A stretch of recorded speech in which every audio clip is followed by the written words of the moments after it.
मुंबईतील गेटवेहून एलिफंटा येथे प्रवाशांना घेऊन निघालेली प्रवासी बोट उरण करंजा येथे समुद्रात बुडाल्याची घटना घडल्यानंतर आता या अपघाताचा व्हिडिओ समोर आलाय।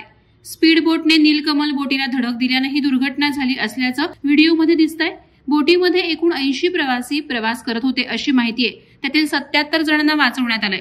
आता या दुर्घटनेचा एक धक्कादायक व्हिडिओ समोर आलाय। स्पीड बोट लांबून प्रवासी बोटीच्या दिशेने येताना दिसतेय, मात्र ऐनवेळी स्पीड बोटच्या चालकाला वळण न घेता आल्यामुळे स्पीड बोट नीलकमल बोटीला धडकल्याचं दिसत आहे। या दुर्घटनेनंतर ज्या प्रवाशांना किनाऱ्यावर आणण्यात आलं त्यापैकी एकानं समुद्रात नक्की काय घडलं याची माहिती दिली। त्यानं सांगितलं की समुद्रात आमची बोट 5 ते 8 किलोमीटर आतमध्ये गेली। त्यावेळी मी बोटीच्या वरच्या डेकवर उभा होतो, तेव्हाच एक स्पीड बोट आमच्या बोटीच्या आजूबाजूला फिरत होती। ही स्पीड बोट कधीही आमच्या बोटीला धडकेल असं मला वाटत होतं आणि तसंच घडलं। ही स्पीड बोट जोरात येऊन आमच्या बोटीला धडकली।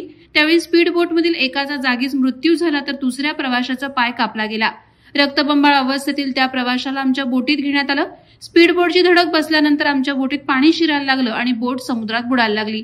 दरम्यान बचाव कार्याची माहिती उपमुख्यमंत्री एकनाथ शिंदे यांनी मुंबई शहर रायगड जिल्हाधिकाऱ्यांकडून घेतली।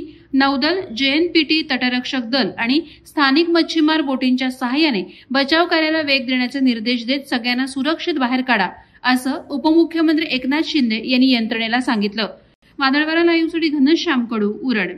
नवी मुंबई व रायगड जिल्ह्यातील ताज्या बातम्या आणि घडामोडींसाठी सबस्क्राईब करा वादळवारा लाईव्ह चॅनल आणि दाबा बेल आयकॉन।